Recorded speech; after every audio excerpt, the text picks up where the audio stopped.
Wait, before you fast forward, just hear me out for a minute. I know you hate ads and you're just here for the conversation. That's fine. You can now listen ad-free on either Patreon or Spotify for just $5 a month. Also new on Spotify are the Q&A and the polls features, so make sure you check that out. I use some of the money from my awesome patrons on patreon.com/Red Hills Rancher to buy some gear that will allow me to record outside and do a podcast right from the pasture. Hopefully I'll have one coming up real soon, so stay tuned for that.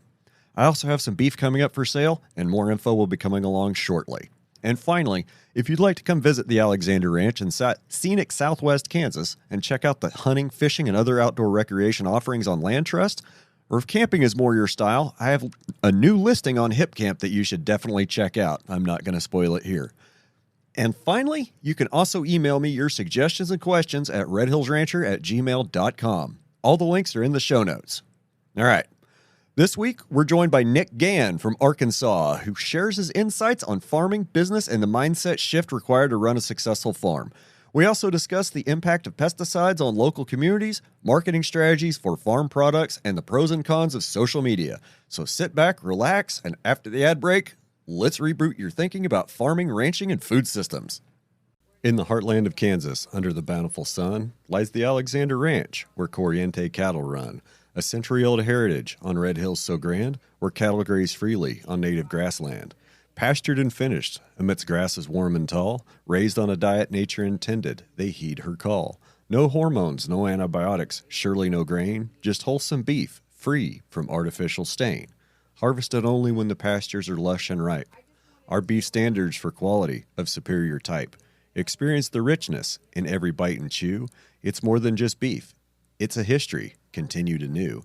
So come along, cowboy. Our story's not just a leaf. Discover the magic of true grass-fed beef. Visit BlueNestBeef.com and fill your kitchen shelf. With the finest cuts of beef, you're investing in your health. From the red hills of Kansas, our legacy unfurls. With the spirit of the prairie, the wind whispers and twirls. Every tender steak, each succulent roast, you'll taste the pride of our ranch, something we boast. Today's episode is brought to you by the Audubon Conservation Ranching Program and the Audubon Certified Bird-Friendly Seal, the new standard in connecting consumers to conservation. Once a ranch is certified as bird-friendly, a list that now includes yours truly, the Alexander Ranch, home of the Ranching Reboot podcast, my beef products now carry the Audubon Certified Bird-Friendly Seal, which lets consumers know their purchases originated on lands managed both for birds and biodiversity. Why birds? Because birds like prairie chicken and quail I focus on are arguably the best indicators that your regenerative ranching practices have taken flight and are helping the entire ecosystem. If you're interested in joining me and Audubon in working the intersection of land, food, and wildlife, learn more at audubon.org/ranching. Hey, you want to make a podcast? Spotify's got a platform that lets you make one super easily, then distribute it everywhere and even earn money. All in one place for free. It's called Spotify for Podcasters, and here's how it works. Spotify for Podcasters lets you record and edit podcasts right from your phone or computer, so no matter what your setup is like, you can start creating today. Then you can distribute your podcast to Spotify and everywhere else podcasts are heard. Video podcasts are also available on Spotify. And when you want to take your conversations with fans to the next level, Q&A and polls are the best way to get them talking. With Spotify for Podcasters, you can earn money in a variety of ways, including ads and podcast subscriptions. Best of all, it's totally free with no catch. I highly recommend you give it a try. Download the Spotify for Podcasters app or go to www.spotify.com/podcasters to get started today.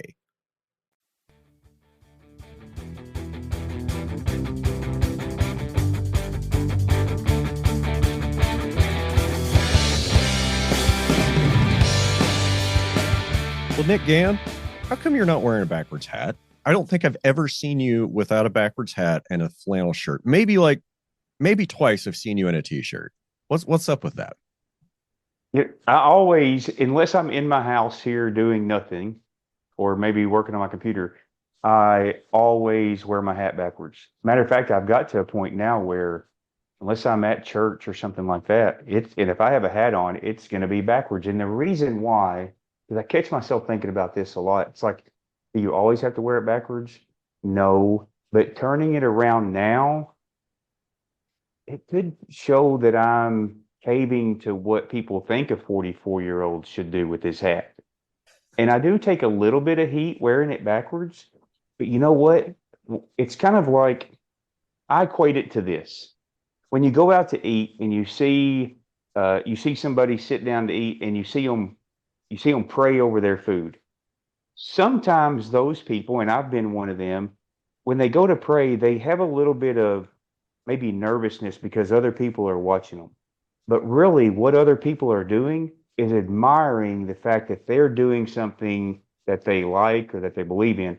And so with me, when a guy like me, my age and what have you, when he's wearing his hat backwards, and these other folks, maybe they, for lack of a better word, they just can't do it. They can't pull it off for whatever reason. They look at me and they're like, why don't I wear my hat backwards? That dude is. And so when I see somebody like Gary Vaynerchuk or maybe friends of mine who put their hat on backwards, it's admirable. And I look at them, I think I like that right there. Oh, I do that. We'll keep doing it then. Okay. I was kind of wondering if you did it just because, like you like the hat, but you don't want to advertise the brand that it's on. I wear mine frontwards to keep the sun out of my eyes. Hey, I turn it around. There are times where I may be walking across a field or doing something, and like even we go to the lake a lot. We have a boat. We go to the lake, and if the sun is glaring in my eyes, I'll turn it around. I know how to use it, but if it doesn't have to be facing forward, it's not going to be. And I pay for that because, like my farm hat here, uh, has my logo on there. You don't see that because I wear it backwards. But you know what? Even my hats get wore backwards.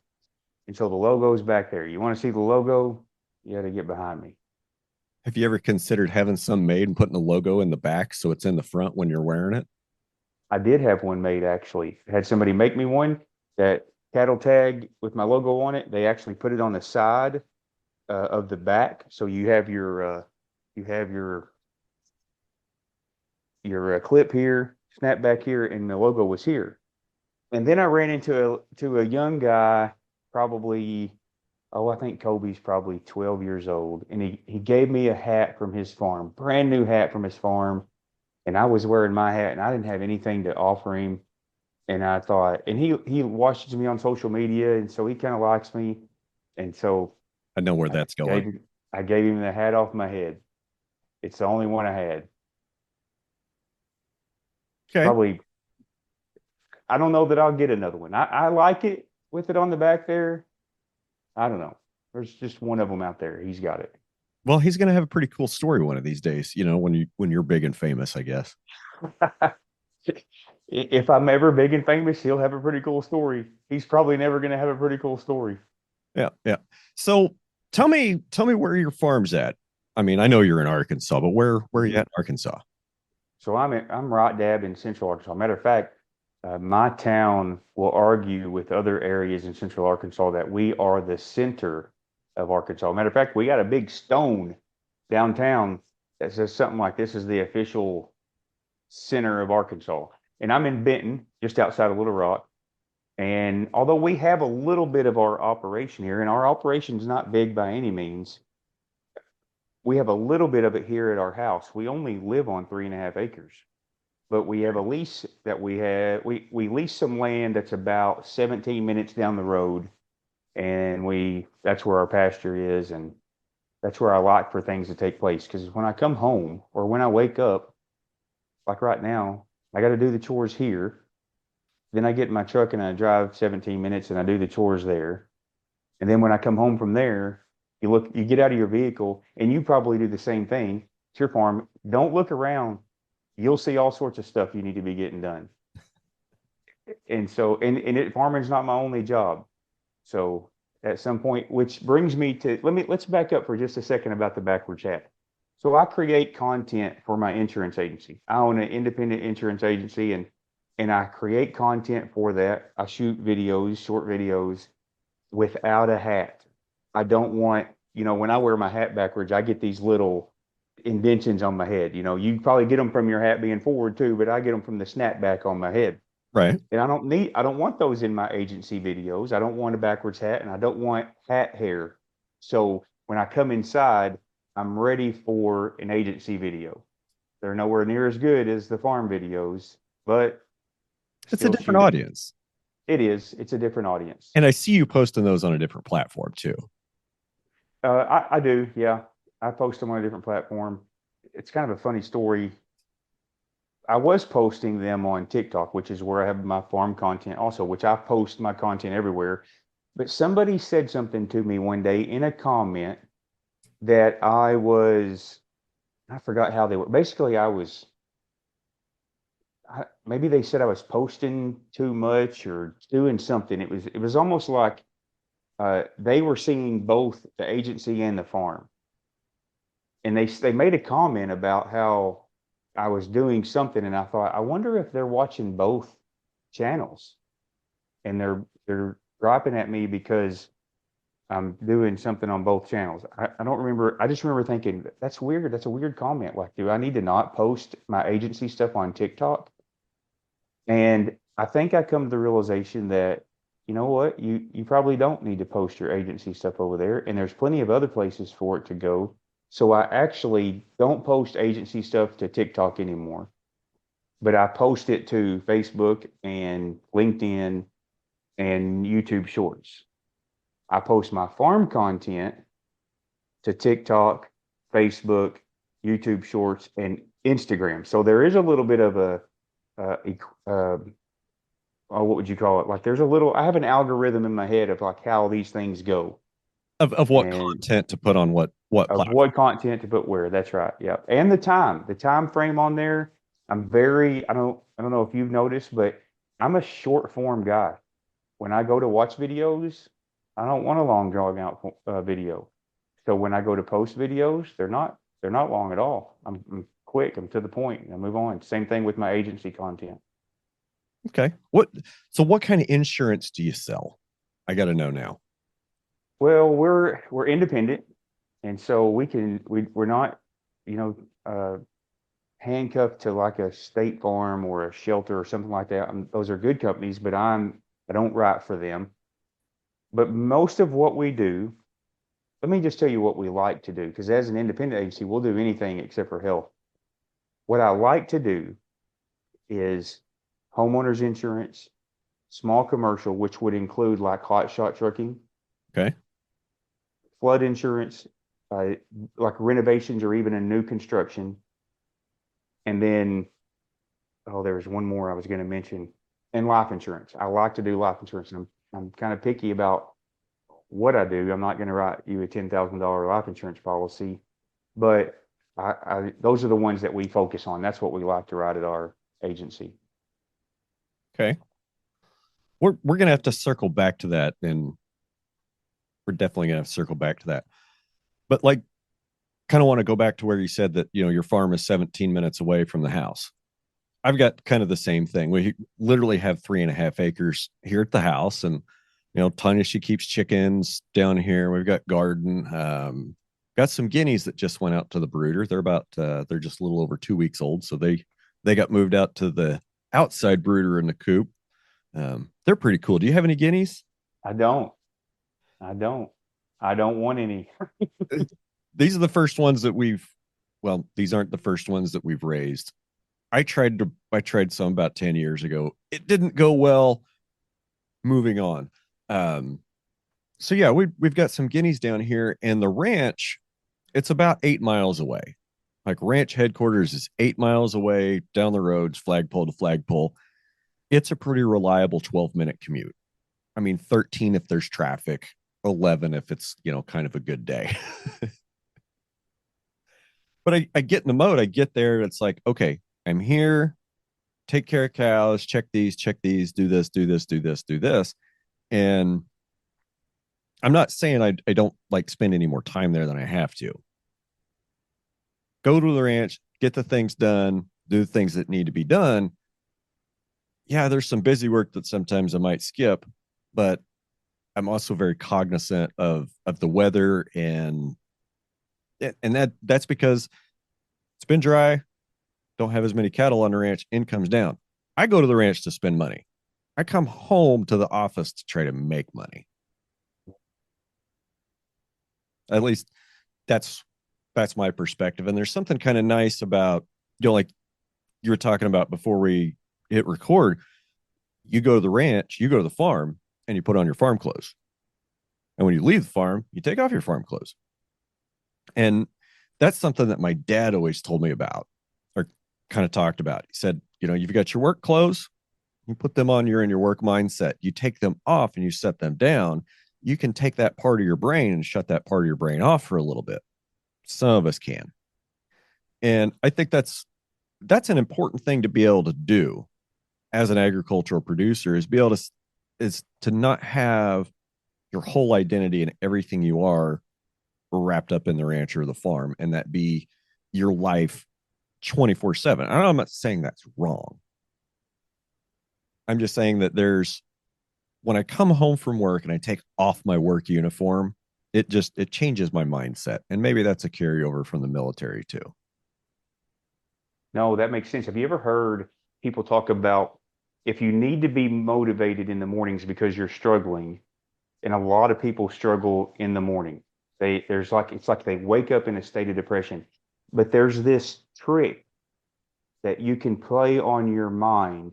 If you wake up and put on your shoes, your mind thinks, "Oh, it's time to get after it." It's the first thing you do. And I don't do that, but I've had people tell me they do that to trick their mind. They put themselves essentially it's like I'm putting myself in my work clothes. Like my mind sees that I have shoes on and we need to be doing something. As opposed to walking around in your, barefoot or whatever in your house shoes in that state of, I don't want to call it depression, although it very well could be, but your mindset's not the same as when you have your shoes on. Just like me, you get me out to that shop. You get me up in the morning, get me through my inside stuff, and you get me out to that shop in my clothes, my work clothes, my long sleeve shirt, my backwards hat, my blue jeans.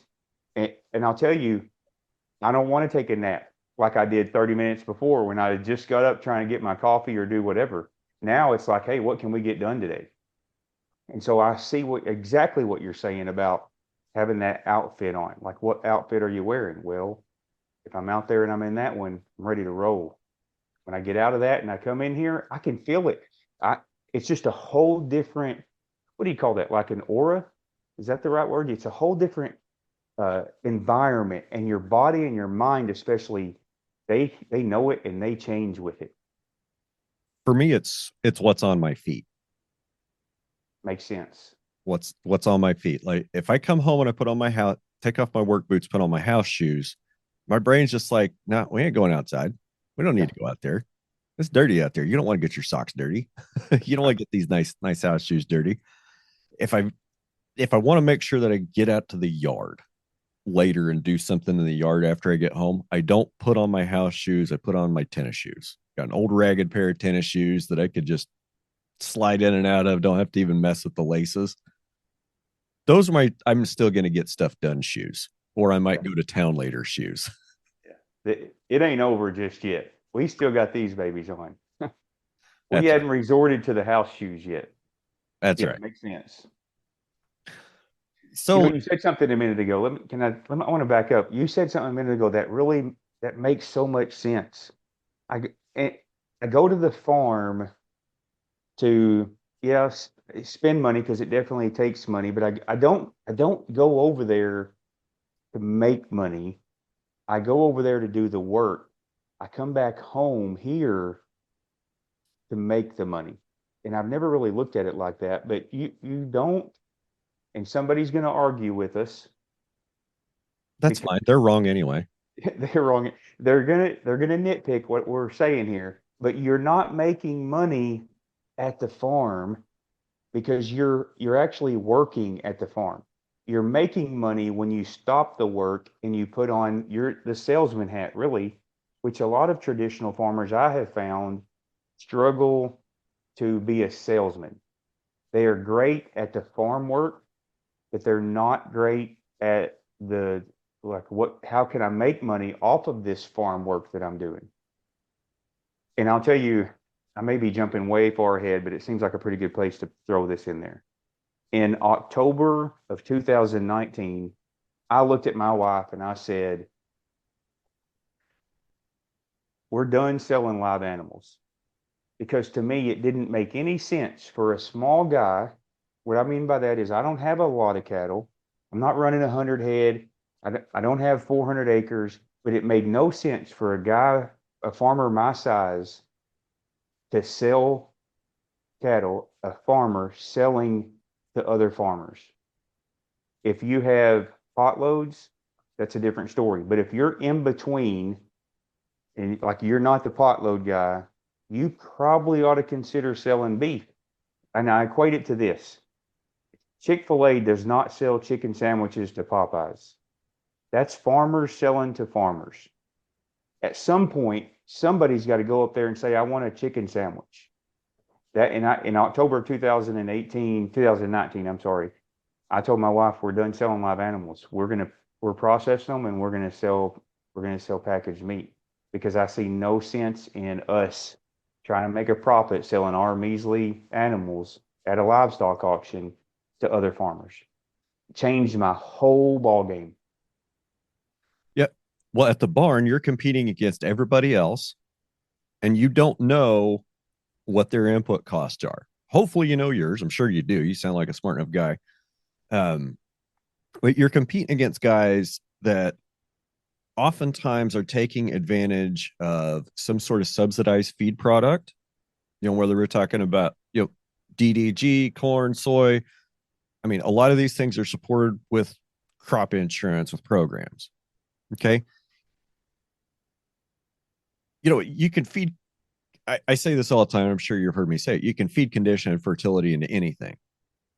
And I'm curious as to how you figured that out in 2019 and what your big signals were. Cause I think a lot of us, have kind of started to figure it out over the last 3-4 years, not just because of COVID. Um, I figured out it was probably around that same time.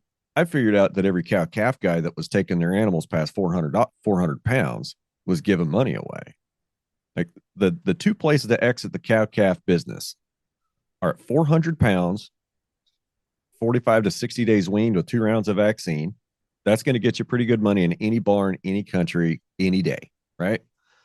Or sell it in a box direct to a customer.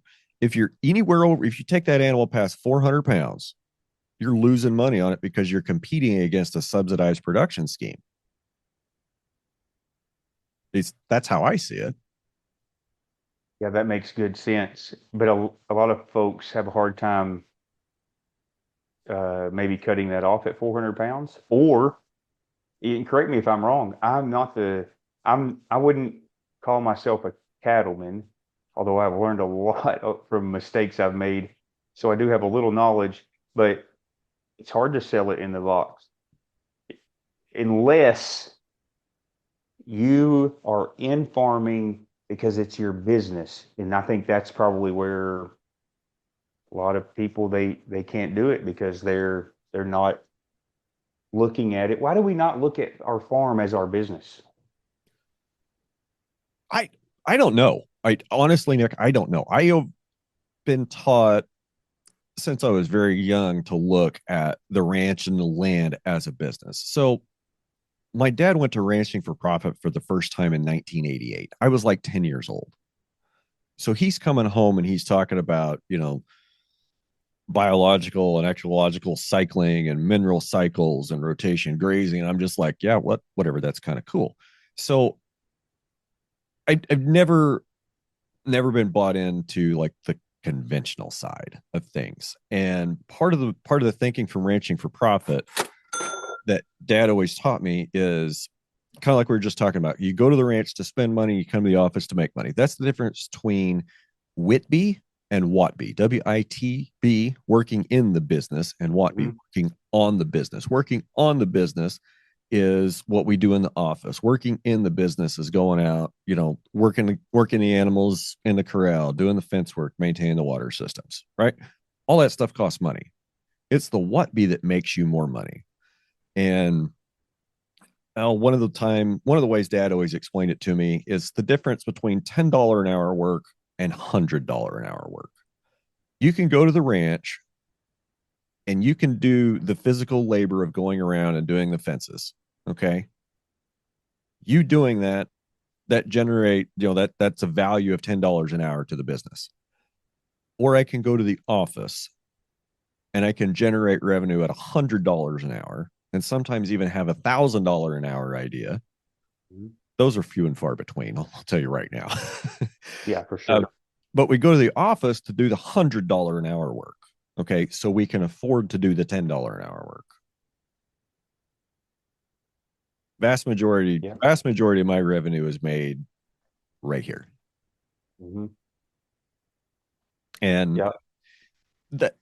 So I've always looked at it as a business, and I've always tried to operate my operation as a business that has to generate profit. And I think there's a lot of farm operations that, are very heavily subsidized with town jobs, with day jobs, and with government money. And people don't, I think the sad truth is, Nick, I think a lot of farmers these days aren't self-aware of the degree to which they're subsidized and the degree of control at which everybody else, i.e., let's just say the crop insurance man, the banker, the crop consultant, the agronomist, and the seed salesman, those are really the guys running your operation. I think there's a lot of folks that don't run a farm as a business, that they're just there. They're just there to be a conduit to pass through federal subsidy dollars to the folks that are farming the farmers. Yeah, you're probably right. They're afraid. They're not even, maybe I was going to say they're afraid to manage the numbers because what gets measured gets managed. And if you're not managing or measuring your numbers, looking at how much am I spending to do this, then when you you don't realize, okay, me and my wife, which my wife and I don't subsidize the farm. We do not. Uh, if the farm can't afford to buy it, the farm doesn't buy it. That does not mean that we don't every now and then, and we haven't in quite a while, that being probably a couple years, give the farm a loan. It's usually a small one and it always gets paid back. But people don't do that. They just don't look at it like that. And they continue to you would call that subsidizing it. I mean, you're off the farm jobs paying for your farm. And I tell people this all the time. What happens is when you find out how much money you're paying that farm, you quit. Yep. When all you have to do is manage it and measure the money that you're spending and where's the money going to come from. It, I think they're afraid to because they look at those animals as pets and they're like, I'm going to take care of my pets. You're going to take care of your pets until you realize that they're sucking your bank account dry, the one from your off the farm job. And when you do find that out, not only will you hate those pets, but you're going to get rid of them. All you have to do is pay attention to your numbers and you have to be disciplined. So let's just say that because you have to be disciplined, and we weren't always. But a lot of people, they can't do that. Maybe it's because they're live animals and they look at it like pets. I don't know. I don't always understand it. I think people are funny and they get in love. They fall in love with their cows or they fall in love with a breed or an idea, and they won't listen to anything negative about it, about their system, about what they think is awesome. And they continue to double down and double down and double down. And we end up in a situation kind of like we're in. Like, we got to keep planting corn, soybeans, and cotton wall to wall, tear out more tree rows, farm up the waterways. Corn, cotton, and soybeans. Got to grow them all. Got to feed the world. I I get really, really sick of big commodity farmers saying we got to feed the world when they're living in a food desert and their community is starving and sick and full of chronic disease and cancer. Like, you're going to tell me that you're going to load up that sprayer full of Roundup and go spray 125 feet of whack, 15 miles an hour, all this antibiotics, all this pesticide, herbicide, and that doesn't have an effect on the health of your area? Like, I, I don't get it. I don't get it how some of these guys, how a lot of these folks just can't see that the system is related, that what happens to the soil happens to us, because we're all the same. We're all made of the same stuff. We're all the same, ancient stardust, just put together in slightly different and more interesting ways. You know, we came from the soil and we'll go back there, and we share the soil's fate. We you know, can't keep reinforcing this feed the world mentality when we're not even feeding a community. Like Arkansas, you guys are probably in the same situation. Here in Kansas, we import like 95% of the food we eat.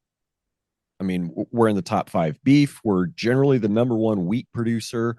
We're no slouch in corn. We're no slouch in soybeans. We produce a lot of food in Kansas. But what of it is human edible? Like, we're not feeding the world if you're not growing a crop that can be eaten by a human. White commodity soybeans, you can't eat that. Number two dent corn, you can't eat that. So what are we really growing? Are we really feeding the world? And it kind of even go a little farther off the rails on this. When we've got all these, let's just say popular social media accounts and farm influencers that we see on social media, and they're saying we got to feed the world. We got to feed the world. Man, you're not even feeding your community. Oh, no, it's like well, I shouldn't say, maybe I shouldn't say that, but you're right. You're not even feeding your community, but saying that we got to feed the world feels good, so it's what you say. But you're jumping so far out there. You're jumping over so many things. It's like going from peak to peak, and you can't go from peak to peak, and you know that. But they say it. I believe they say it because it's the feel good thing to say. It's definitely not. It's not feasible. You're not even feeding the few people that live around you, and you're gonna say we need to feed the world. Yeah, you're missing 80, it, buddy. I I wish I could find the receipts for this, but I read it, saw it somewhere that between 80 and 85% of the world is fed from subsistence farmers and subsistence farming techniques. 80 to 85%. So, okay, we're going to feed the world with our massive, awesome, wonderfully efficient production system that we have in the United States. We're going to feed the world, 15 to 20% of them. And that 15 to 20% of the world that we're, quote, feeding, they're already in developed countries, and we're feeding them. What are we feeding them? We're feeding them ultra processed and hyper processed, quote, food. I mean, some of that stuff, Yeah, you yeah, can't almost call exactly. it food Quote anymore. food. That's right. Yeah, yeah. And gosh, there's been so many articles come out that I've seen in just the last, well, I'll call it 60 days. I mean, the Guardian UK, BBC. I haven't seen any US media outlets pick it up, but they're actually like Guardian and BBC. They're talking about drawing links from hyper processed food to things like Alzheimer's, heart disease. The best one is they're linking hyper processed food to adult onset diabetes now. I read a book recently called "Let's Eat Right to Get Fit," and I have it. I don't know exactly where it is, but the lady, phenomenal book. She talks about exactly what you're saying, and they've done studies on these very remote countries that are living off the land without all the garbage that we're putting on it. Their teeth are strong. They don't stink because of the food they're eating. They don't have the diseases that we have because they haven't delved into the junk that we're eating. They're still living off the what would you call it? The pure land that they have. It's been, what do you call that? Unadulterated. Yep. Yeah. With, they're not having the problems that we have. Now, let me say this too. I think that book was written in the 70s, so some of those countries may not exist like they did when she wrote this book. but she talks about the things that cause some of the stuff that we're dealing with. You know, you haven't always had, uh, oh, what was one of the things she said? You haven't always had, uh, was it maybe she said a gluten problem? You haven't always had a diabetes problem. We haven't always had bleached flour and bleached sugar. And so there are things that go with that that just, I don't know. I'm like you said, I'm confident a lot of the diseases that we deal with, they're not going away because we're not going to change our food source. If we want those to go away, we have to change the things that are causing them. And although I would like for us to, I do believe that would be like me saying we've got to feed the world. Well, let me start with myself and my family here. We're not going to eat the bleached flour anymore. We're going to stay away from the diet. Oh, don't get me started, Brian. Oh no, I can't, get started. I can't sell an unwashed egg that's not been refrigerated, but you can put high fructose corn syrup in my food.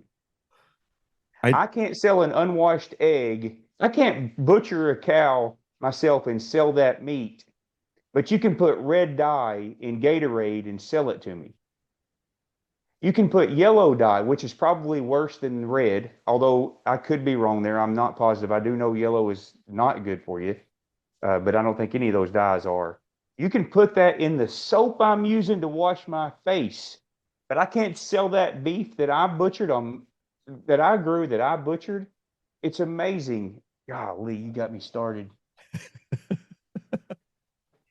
I think that I'm with you. I think the rules, food safety rules, uh, the rules about what companies are allowed to sell us, there's some I can problems. buy a Coke from the store, but I can't sell you a gallon of milk straight from my farm. You've got to be kidding. Yeah, That's where we are. yeah, and that's really wrong. I mean, and there's so much nutrition wrapped up in that bottle of raw milk right out of your cow Oh my gosh. versus all the stuff in a bottle of Coke that, I mean, high fructose corn syrup, sugar, caramel color. I mean, since we're talking about Coke, like it's pretty common knowledge. Like there's a Coke, the Coca-Cola Corporation has a specific license from the US government to be able to import one of their ingredients that's otherwise illegal. Don't go to them for a sponsor. I don't even drink Coke, brother. Like Yeah, I don't either. coffee and water. I mean, if the Don Pablo Coffee Company wants to reach out, like Yeah. Don Pablo Coffee Company, Burke Brands down in Florida, that's all the coffee that I drink. Like it's half the price of Black Rifle, and that's a lot of the reason why. Not saying there's anything wrong with Black Rifle. Like Evan, hit me up. I'm open for some Yeah. sponsorship too. The coffee and water. That's about all I drink anymore. And I put real heavy cream in my coffee. Not proud of it, but we get it from Dylan's. I mean, I wish I had a dairy next door and I could get real raw heavy cream, but the dairy's kind of a haul, and they're about twice as expensive as grocery store cream. Yeah. Um, so maybe that will change, but yeah, real raw heavy cream. I don't even put sugar in my coffee. I don't even think we Nope. I don't even think we have sugar in the house. And Tanya last night was just wondering if I forget what she was thinking about making. Oh, she wanted to make sand plum jelly. So sand plums are kind of a local delicacy around here, wild plant. Um, and I'm going to say that maybe only like 2 out of 5 years we'll get a good crop of plums. And it looks like we're going to have a good crop of plums. We didn't have any last year because of a late freeze. Didn't have any year before that because of a late freeze. Didn't have any the year before that. No, we did have them. We had plums in 2020, and that was the last year we had plums. So the sand plum is fairly tart, like rather tart. And most people kind of make it with about 43 pounds of sugar. and she's thinking about trying to figure out a way to either make it with honey or make it with maple syrup so we don't have Yeah. to use refined white sugar. You know, we have a Carly. I don't know if you've heard me talk about Carly. Carly helps me with the farm, and she makes our Kelly and I. She makes our bread using local honey, or sometimes we get our hands on maple syrup from a buddy of mine from the Air Force. So I was in the Air Force. He retired. I didn't. I got out early. He bought a maple tree farm in Pennsylvania, and he mails me maple syrup during whatever season, and she will make our bread out of that. No sugar, uh, stone ground wheat flour, and it's funny. My wife will tell you the two most important groceries we have in this house are raw milk and bread, but it's so worth it. When I eat that bread, I know there's not the refined sugar and the milk, and I go through 2 gallons of that a week. It's just knowing. It's like, what do you want for dessert? A glass of milk. Knowing it's healthy. It's good and it's healthy, unadulterated, uh, expensive, but nonetheless, it's good. Okay, it's expensive, but what are you not paying for? Exactly. I mean, is it expensive when you go to your neighbor's house that has the cow and you're paying him $10 a gallon for milk? I mean, is that anywhere close to where you guys are at down there? Oh Eight, yeah, 10? yeah, yeah, yeah. That's about where it's at. I think 8 to 10, maybe up to 12 in some parts of the country are pretty much average for, raw milk on the farm. That guy's getting that money. Like, he doesn't have to send a big percentage of it off to the plant that processed it. The guy Mhm. that trucked it doesn't have to get a cut. No, all that money stays on the farm. And when you go to Walmart, not you, when you listener, somebody goes to Walmart or Dillon's or whatever your grocery store choice is, and there's that gallon of milk there for $5-6. The farmer ain't getting $5-6. I mean, I don't even know what wholesale milk price is. Well, they sell it by the hundredweight, like $10, 10, 11, 12, 13, $14 a hundredweight. Like that's the price that the farmer gets for that gallon of milk that's at Dillon's versus what you're paying, what he's going to get going and buying it on the farm makes all the difference in the world. And like I said earlier, um, 400 pounds for the cow calf guy. You need to start really finding your exit strategy at 400-pound calf weight, or figuring out how you're going to take that animal all the way to the box. Anywhere in between in there, you're fighting the commodity production system that's often subsidized and producing below cost. So just different perspectives. We've got to, we have to learn to think, and I say this in my videos, we've got to think outside the pasture. You've got to. Otherwise, you're no different than anybody else. I learned early on, and I learned this from Greg Judy. When I start talking to a farmer who tells me that they're just breaking even, I stop listening because I'm not interested in breaking even. You've got to be different. And if you think about it, and I think you may have heard me say this the other day, it seems like you may have been there. There's a reason why Walmart made it big, Chick-fil-A made it big, Amazon made it big. And it's not because they wanted to do things like everybody else was doing. They just thought outside the box. And so we have to think outside the box. We have to know, okay, if it's typical for a farmer to carry their calf until when? What's the average, you think? Oh gosh, I don't know. I mean, I suppose a lot of guys like to sell around 550, 600, and there's guys that like to take them to 8. Okay. Well, there are a lot of farmers who will do just that because that's what everybody else does. And Kit Farrow mentions this quite a bit. It's not the size of the animal, it's how many hoofs you can put on the ground, right or wrong. Yep. But people, but traditional, or you said a different word earlier, uh, started with a C. You called it. It wasn't a traditional farmer, conventional. Is that what you Yep. said? They Probably. all. they're afraid to think differently. And you and I, you know this as well as I do. They'll make fun of us in a heartbeat. I don't care. Make fun of me all you want while you break even. I'm not interested in breaking even.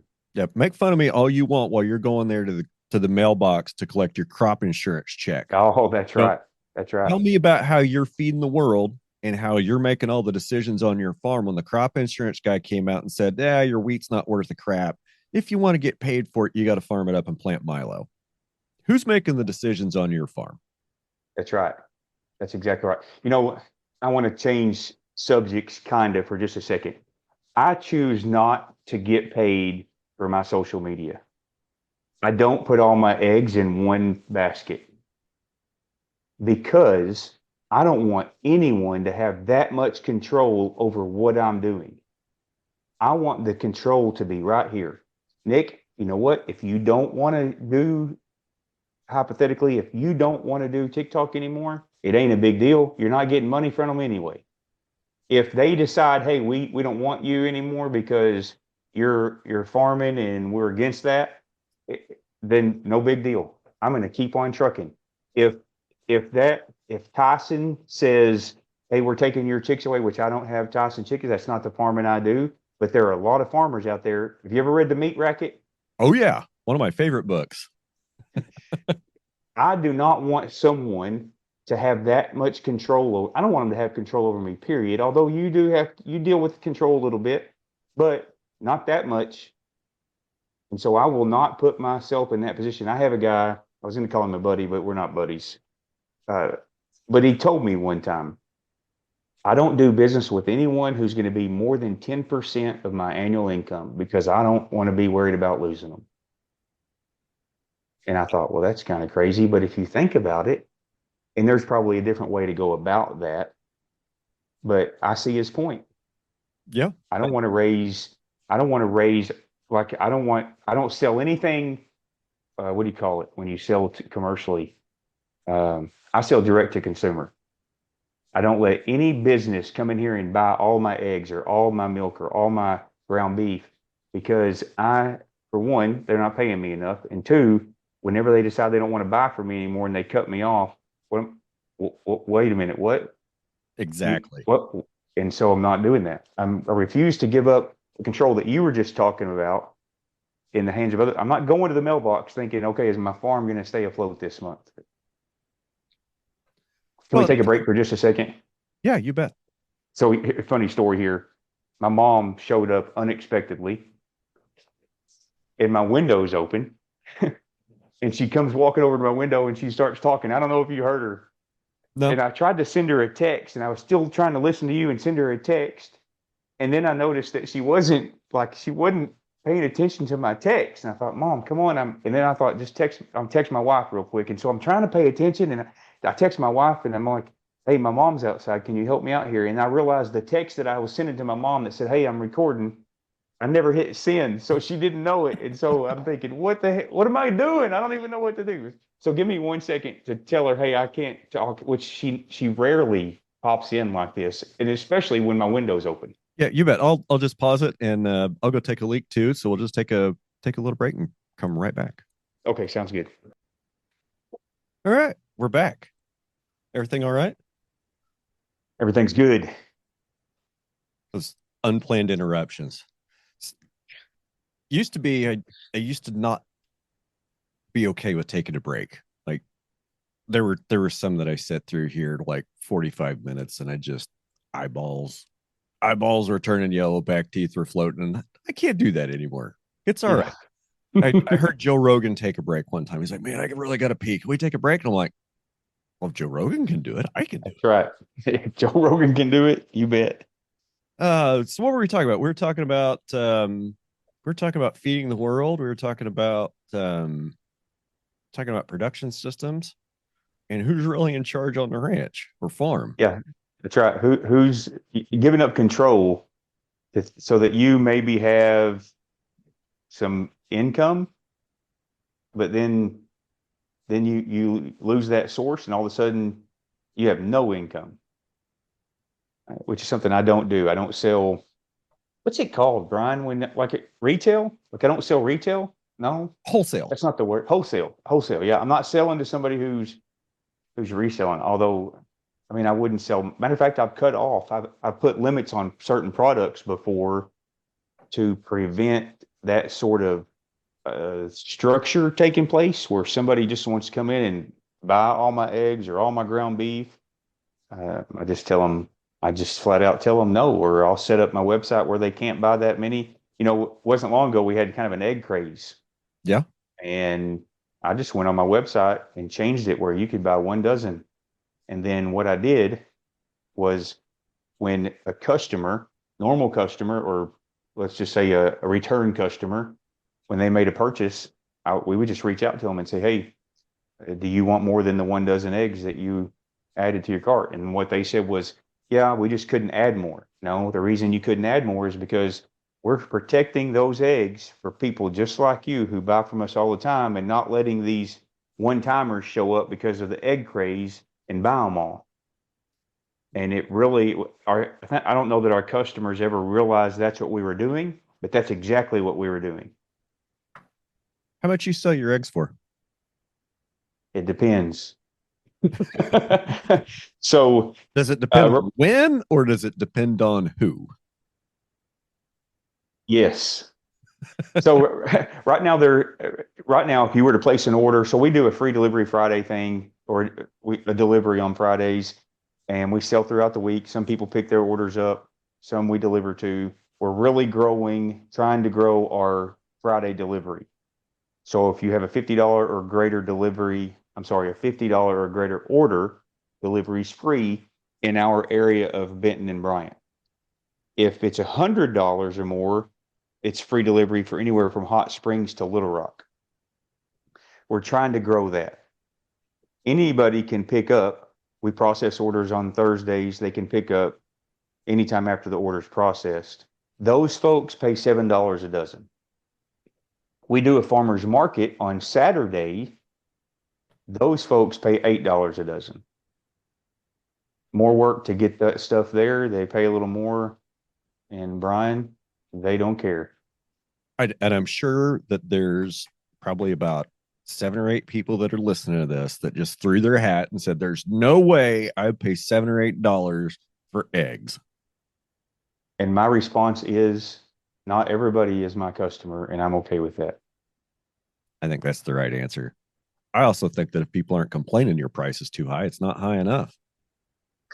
That's true. That's true. You know, there's a saying, if you're swamped, you're not charging enough, which is a lot of times why, you know, people complain about, and I'm not one of them, but they'll complain about maybe the price of admission somewhere. Let's just say a theme park. Admission might be hypothetically $125 for the day.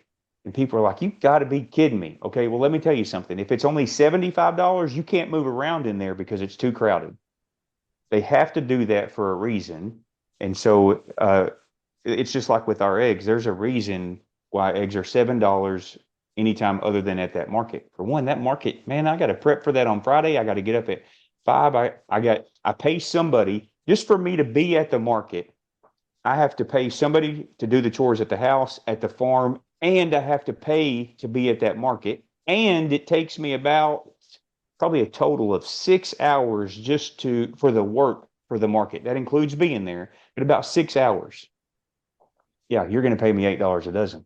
And you know what? I sell out every time. Every time.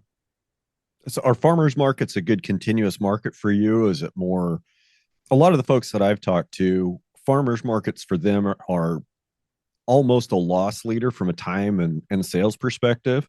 Yeah. But for them, it's an advertising thing. Exactly. I'm no different. It's Okay. marketing.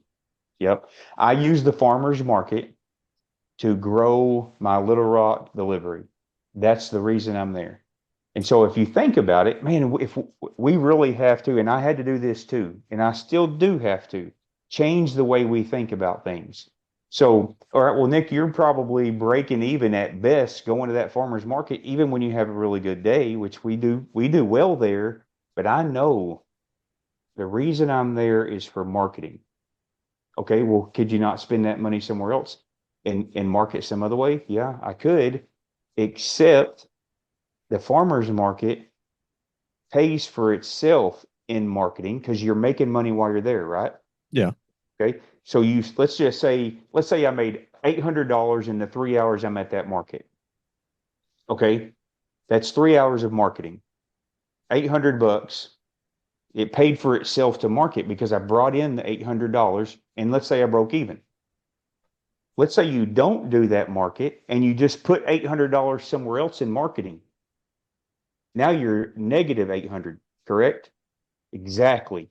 That's why you're negative 800 until you start getting a return, but you have to dig in somewhere to get 800 bucks to do that $800 marketing. Or at the farmer's market, they give you $800 and you basically are turning around and giving it right back, but you got to market. So it was paid for. There's probably a better word for that, but it's marketing, Well, I period. mean, if 1 out of 10 people that walks by your booth stops, how many of the other nine see your name and your phone number and will come back later or will come back to your website? I think that's the question. I think with farmers markets is, how much of this foot traffic is just looking at my signage and they're going to contact me later. Yep, That that's right. And I wonder about that. Our farmers markets around here. I mean, have you ever been out to Western Kansas? I've driven through it, unfortunately. What part? Well, I've gone from Salinas to Denver. Okay, yeah. So down I-70, you understand how sparsely populated Western Kansas and Eastern Colorado are. Do So people live there? I live there sometimes anyway. Uh, well, so within 2 hour drive, I have a half a million. I have a half a million people within a 2 hour drive, 2 hour radius. You're probably a significant multiple of that within 2 hours. So access to markets here and just the number of people that are coming to a farmer's market. To get to a big farmer's market, I mean, I'd have to drive almost 2 hours. I'd have to go to one of the big farmers markets in Wichita. There's a pretty good one in Hutch. Pratt's been okay. Our local one here in Medicine Lodge. I'm not even sure it's going to happen this year. Um, I'm not even sure the one in Pratt's going to happen this year because the ladies that were taking care of each one of them, the lady that was taking care of the one up north in Pratt, doing a lot of work there.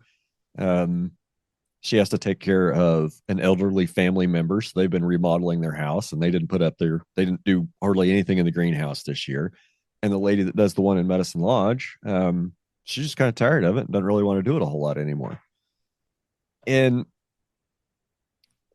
I guess what I'm getting at is like we're still at the place in a lot of these small rural communities where we're stuck in that feed the world mindset, wall to wall commodity crops and not actually grow anything, not actually grow a product or a crop that's edible for people. And it's sad because, we're an agricultural community, but we can't even have a farmer's market. How wild is that? We're an agricultural community with no farmer's market. Like that almost shouldn't even be. That's almost an oxymoron, I think. Yeah, yeah, for sure. It would take somebody dedicated, heading it up, giving it steam, like the one I attend, which I mean we are in smack dab Little Rock at this market, which although Little Rock is a big town, it's definitely not a big city, but we're a farming state. And I'll tell you, the reason that market does so well, and it's not big, people think, and I was the same way, Brian, people think if you're not big, you're not making money. That is so wrong. You've got to change your thinking. And until you change your thinking, not you in general, until you change your thinking, you're no different than anyone else. And if you want the same result as everyone else, well, then think like everyone else. This market is small. Somebody asked me yesterday how many vendors were at this market. And I want to say I counted up, there were maybe 15. 15, Brian. 15. Ask me how many people walk through that market as a customer or a patron. You can't count them all. Thousands. There are so many people that come through there every single Saturday. It's 300, it's all year long. This market does not take a break. But let me say this too. This goes back to somebody being dedicated and heading this thing up. Every vendor there is selling something they either make themselves, or I guess that could be the same, or grow. This is they are particular about what they allow you to bring. I've been to other markets before, and it's like a flea market. It's like kind of everybody sets up their yard sale. Not this one. There are only around 15 vendors, and it is phenomenal at how many people show up. And I believe it's because someone was dedicated enough to head it up and say, you know what? You're welcome to be a vendor here if it's something you make or you grow. And those patrons appreciate that. It's that person that coordinates it, that's there consistently to make sure that farmers market is a success. And I think another key to it is, like you said, maybe there does need to be a little bit of gatekeeping, so you don't have 20 booths in the farmers market and 15 of them are all selling soap. Yeah. I mean, did you make that? Yeah. Did you just buy a bunch of ingredients and cook it in your kitchen? Okay, cool. I mean, is there anything special about your soap? Like, okay, so um this is a future podcast going to come out. I haven't done this interview yet, but I've talked to him and we're going to do it. But my friend Justin Harris, after this done, you might go check him out. Wild Ass Hemp Farm, Wild Ass Soap. Um, so this guy's actually got a cool story. And I don't want to spoil a lot of it, but um, like, they grow their own hemp and they make the soap, but it's not like they're buying the fats for the soap. I mean, off the market. They go to another friend of mine, Mike Calicray, and get the rendered pork lard and rendered beef tallow from his packing plant. And they just buy it bulk and they turn it into soap and sell the soap. Like, okay, now this is something I can get on board with. Like, you're taking a waste product from another guy that's slaughtering on farm and trying to build local food systems, and you're keeping that locally and you're generating more value with it with a product that you can ship everywhere. I think that's pretty cool. So, like, being able to stack on top of that. So, like, okay, make soap from, if he set up selling soap at the farmer's market, he could be right next to the guy that's selling him the tallow and he's selling beef. Be like, yeah, you want to know where we get our tallow? That guy right there. Without him, we can't make our soap. And I think relationships like that are kind of cool. Um, well, a lot of times what you see at farmers markets, a lot of them did become a flea market. Like, we don't need this crap here. Like, Mhm. farmers market. If you farmed it, if you grew it, and you made it, bring it to the farmers market.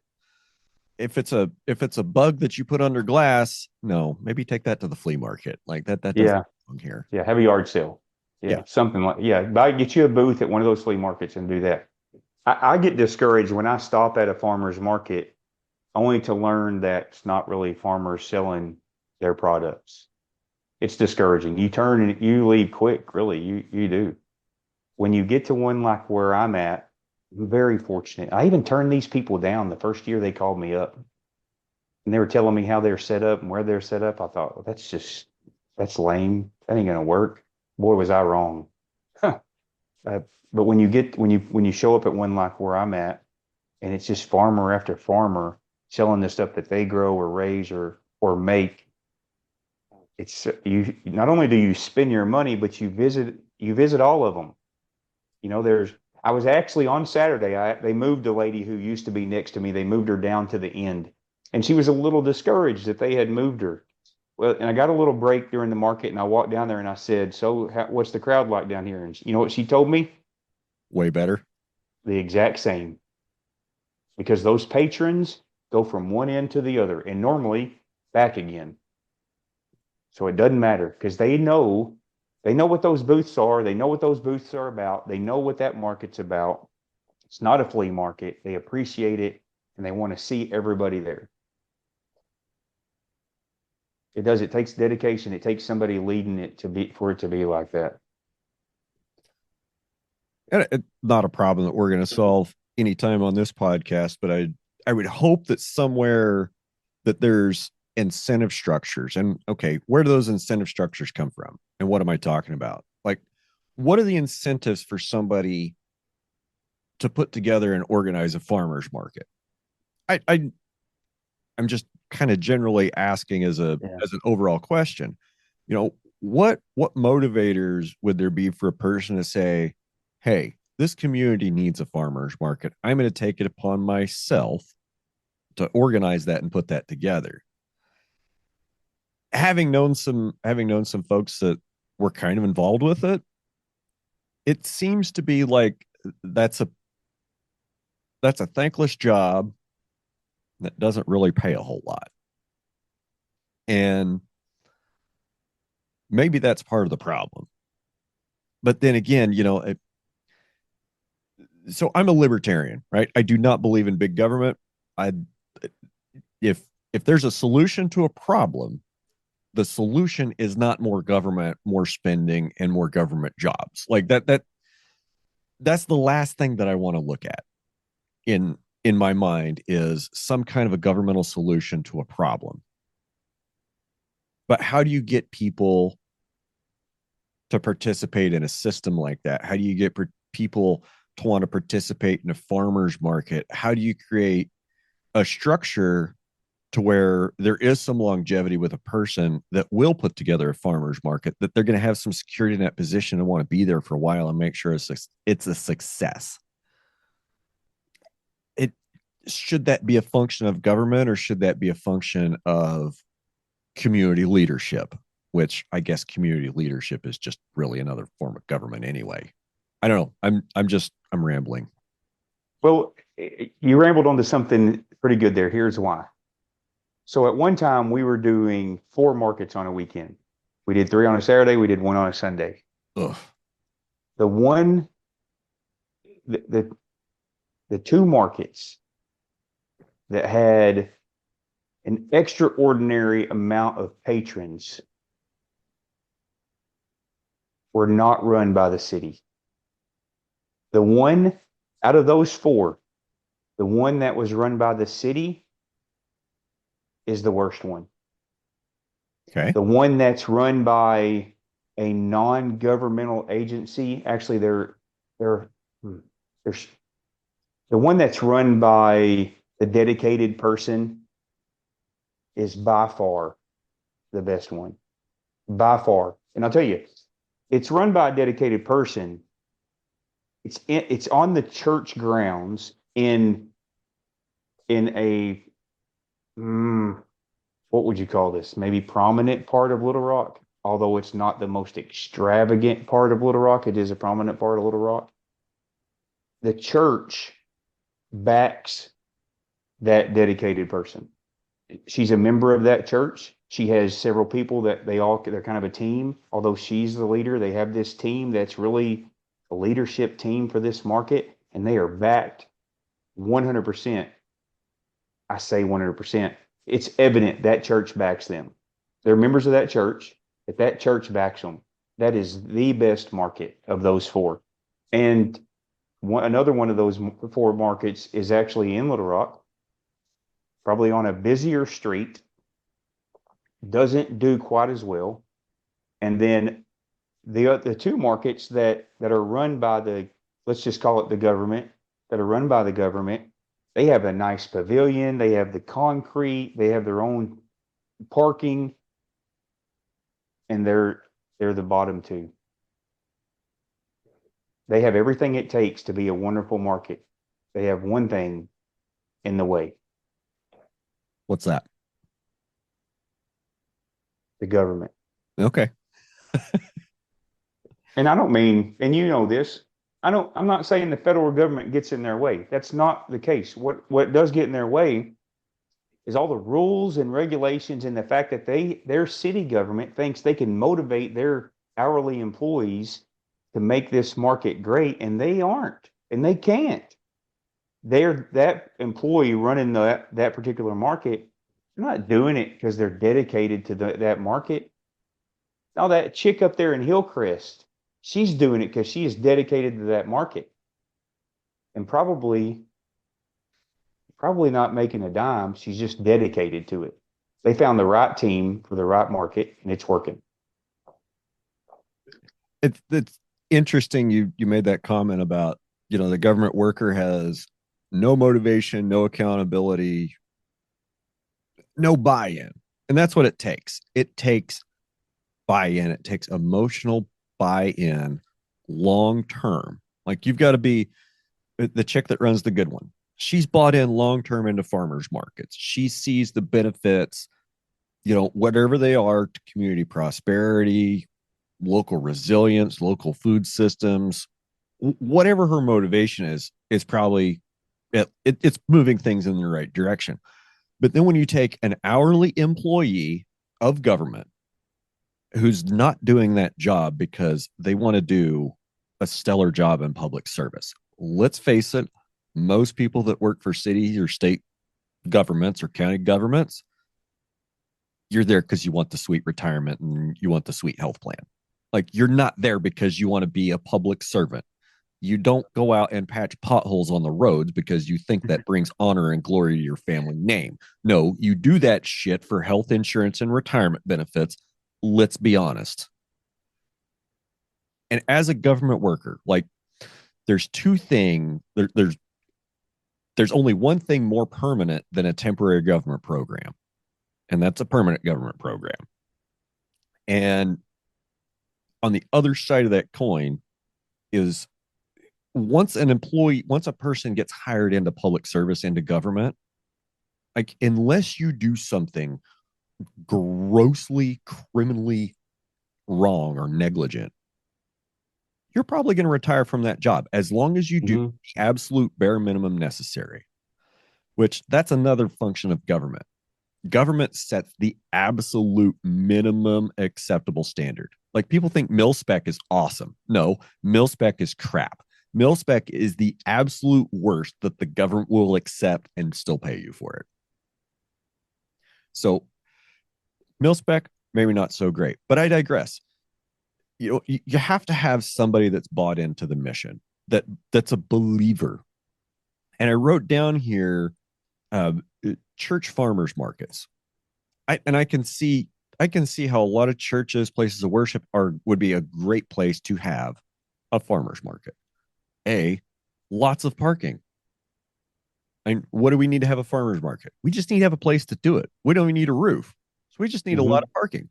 We need a good way to get in and out. Saturdays are great. I mean, most houses of worship do their thing on a Sunday. Some do it on a Saturday. Well, you can always move that farmers market day around. But even more to that, like I got this movie playing in my head of, a preacher in front of his congregation using the scripture to, teaching the scripture and then talking about, that clean, healthy food is important and that we should all be eating good, clean, healthy food and to build a connection back with our farmer. And oh, by the way, farmers market next Saturday right here.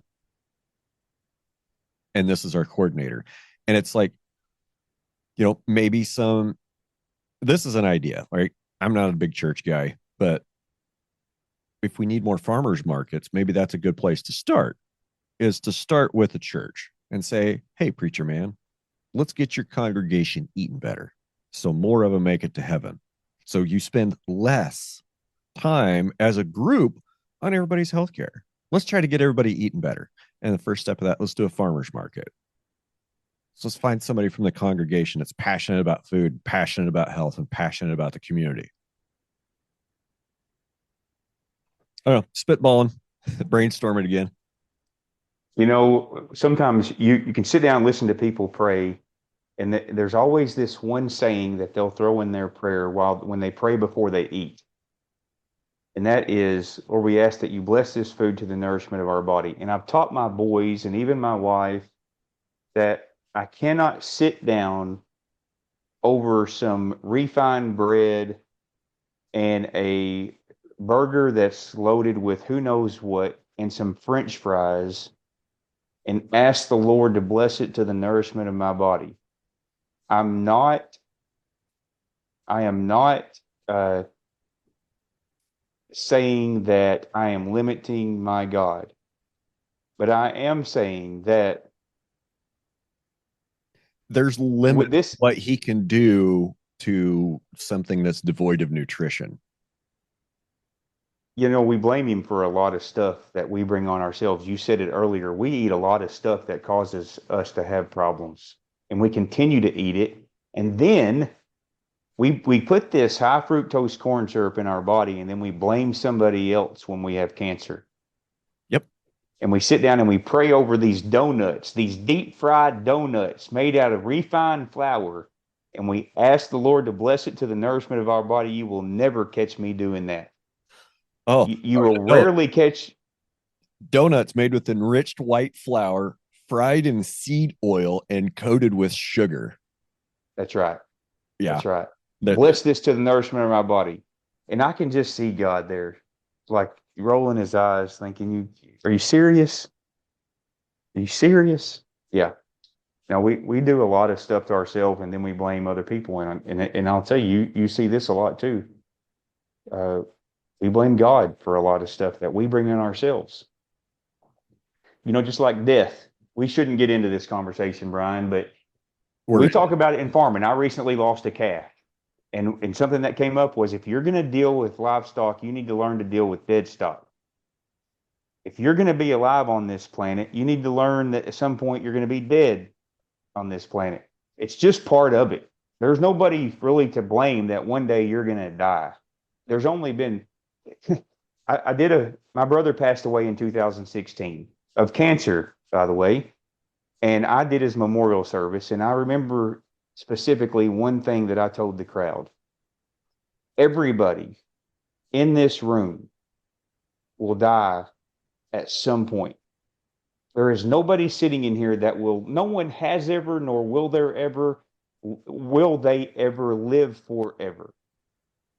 So don't go blaming somebody else when somebody passes away. This is what, if you want to live a little bit, then you're going to have to learn to die. Somebody's going to die. We should move on. okay. Can we talk about, and we started this earlier, unless you have something else that you wanted to go over, can we talk about how big doesn't necessarily mean dollars? Sure. I see this guy mowing the bank I bank at. He's got a little bitty pickup and a push mower, a weed eater, and a blower. He's probably got a rake in the back of that truck. And he mows all of these branches in my area. And I just wonder when I see him, how much more net profit does he have than the people with the big trailers and the fancy logoed shirts and the six, weed eaters down the side of their trailer and 2 zero turns in there. They have a truck for every crew. I just wonder how much more net profit he has than they do because he realizes I don't need all that. He's probably getting more area done per man hour of labor. His overheads are, going to sound like they're going to be a lot lower. Owner benefit could be about the same. Hours worked, probably definitely less. Stress level, probably much, much, much lower.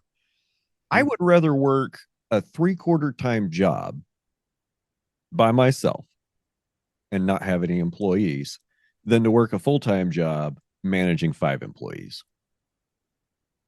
Because it's probably about the same money. Exactly. It's probably the same. And with so much, the number one reason why people don't want to be in business for themselves is because they don't want to deal with the what? the stress. And this gentleman who I see mowing these yards, mowing these bank lawns, is probably not dealing with the stress. He's He probably doesn't have to worry off. about if one of his crew members wrecked the truck or did somebody sling a rock out because they were mowing the wrong way and hit a window, hit a car driving by or something.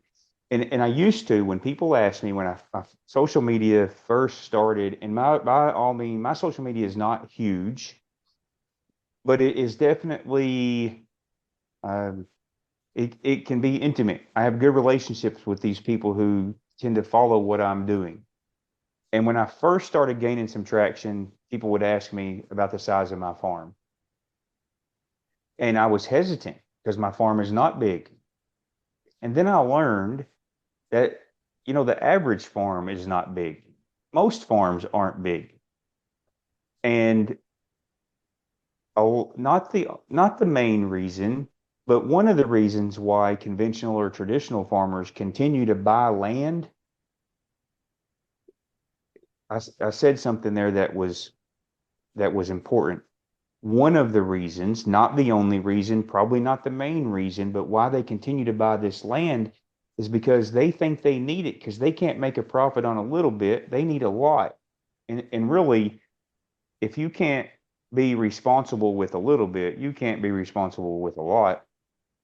And so they think, oh, I can't make a profit on 40 acres. I need 400 or 4,000. And in some cases, there are farmers who definitely make more money with 4,000 acres than they do with 40 acres. I'm not saying that's the case all the time, although I do believe that is a case a lot of the times where it's like, well, I can't do much on 40 acres. Listen, I got 14 pasture acres. Actually, it's a little less, Brian. 14 pasture acres. Here at my house, I have 3.5. And I have learned that I don't need a lot of land to make a profit, a net profit. What I need is a lot of thinking outside the box. And that's what I do. And yes, it would be nice if I lived on the farm. It would be nice if I had a lot more land, mainly for entertainment. I don't know that I could manage a lot of land and even if I did have the 400 acres, I would have all those employees we just talked about that I would have to worry about. Are they, I've heard Joe Salatin talk about big is not necessarily better. Let me tell you how many sledgehammers I have to buy every year because people don't know how to use them and how many chainsaws and things like that. And that's exactly what you were getting at. You do not have to be big. And that's probably the thing. When I talk to the folks who follow me on social media, I want them, there are three things that I really care about. One, care about their state of mind because I know what it's like to struggle. I know what it's like to get up in the morning and like I need to get my shoes on so that my mind can get out of the gutter and make me feel like I at least amount to something and I'm not worthless.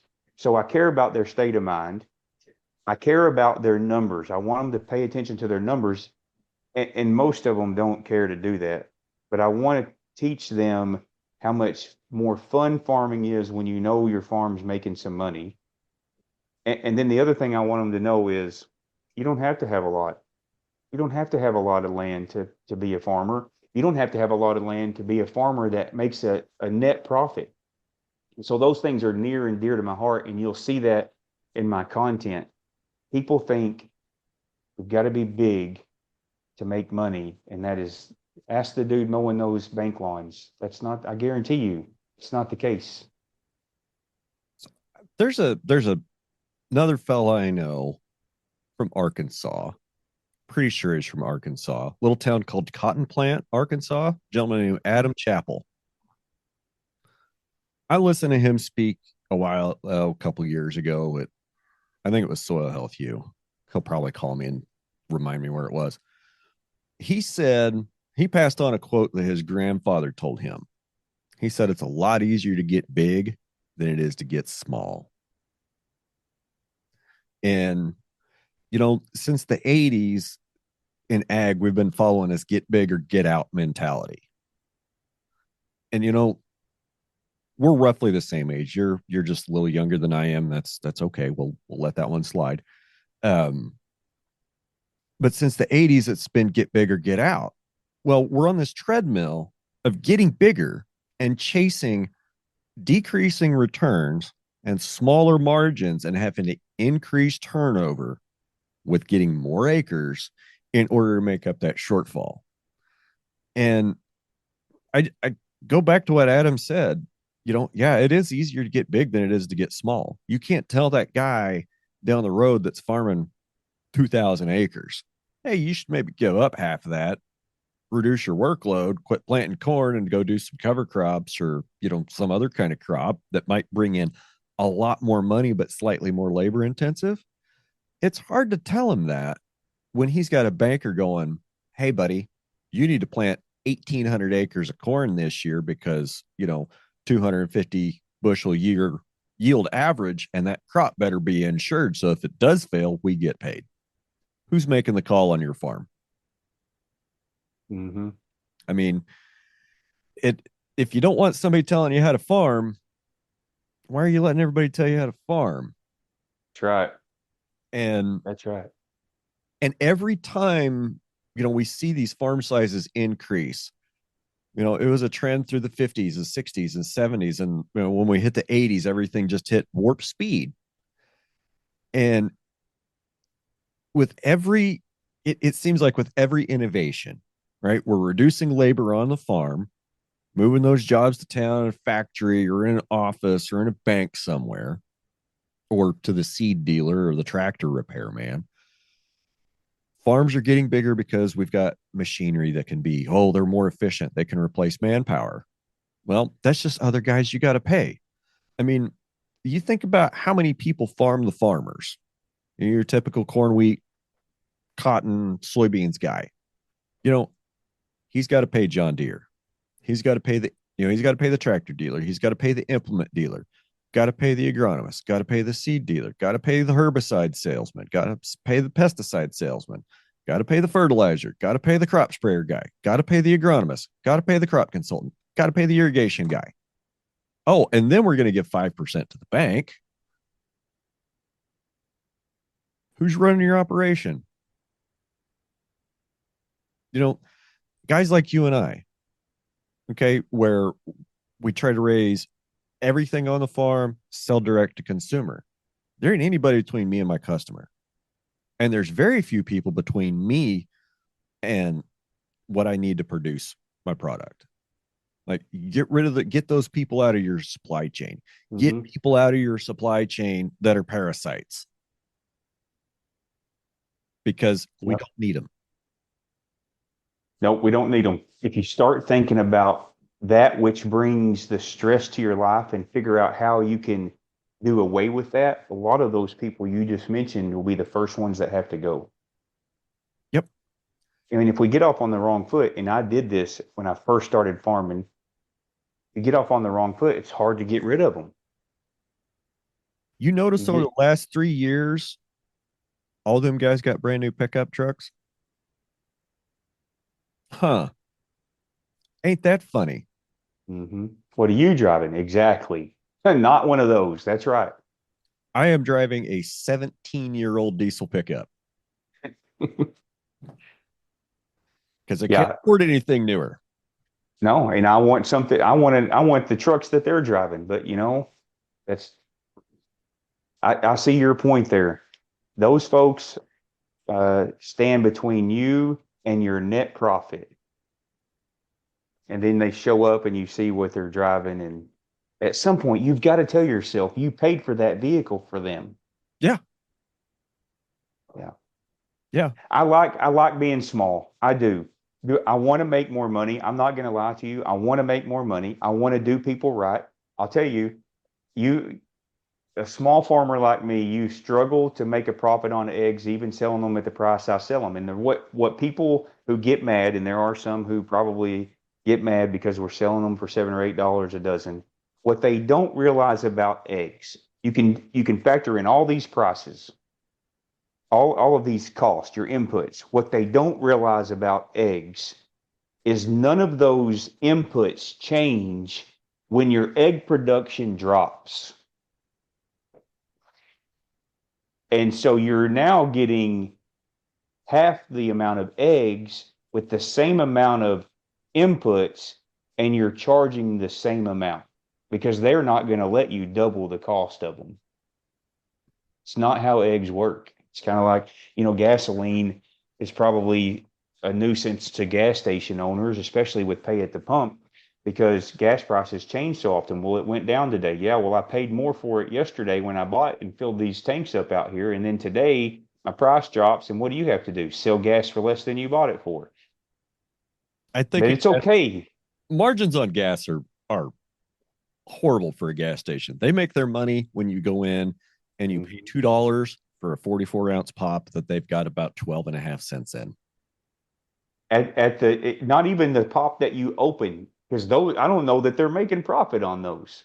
I think where they're making their profit is on that 44-ounce. You fill it up there. What do you call that thing? A soda fountain type thing, carbonated, whatever that is. Stuff I don't drink. Yeah, me Yeah, neither. that's where they're making their money. Like you go to McDonald's ain't making much money on that double quarter pounder. That's almost at cost. Like they might make a few cents. You're getting screwed on the French fries and drink. That's where McDonald's profit is. Like they're 100% in the fries and drink. So let's take that apart for a second. Fries, you basically have potatoes fried in seed oil with salt. Okay? That's cheap. I mean, once you plant potatoes, you always have potatoes. I mean, potatoes grow a lot of places. And then the soda. Like to me, it's just boggles the mind that people will pay that much money for basically flavored sugar water with bubbles in it. Mhm. Like, okay, yeah, it only adds 250 to the combo, but that $2.50 of price you're adding to the combo is $2.25 worth of profit for that chain. You're welcome. That you're right, and I've been guilty of that. What's crazy about it though is you take that large cup they give you, you fill it full of ice, do an experiment. Go get you a what is it, a 16-ounce can? Is that what they are? 12. I think most cans are 12. 12-ounce can? It probably won't even hold all that can, and you just paid $3. If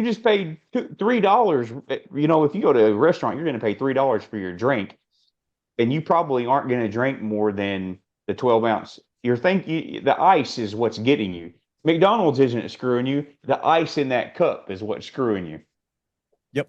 Yeah, you're paying a lot of money for some ice. You're getting a little bit of soda. Well, Yeah, somebody that's told me this is like rock and Corey business, but he said if you can sell them water and make them think they're buying rock, you're making money. Like, yeah, okay, I get that. I mean, water weighs 8 pounds a gallon. If you're selling stuff by the pound, try to sneak a little bit of water in there, especially if water's free. But if you're shipping a product, you want to get all that water out. you want it out. That's right. Yeah. you know, like, okay, local delivery, yeah, ground beef, steaks, beef boxes, sure, no problem. Oh, you want to buy you're in New York or LA and you want my meat?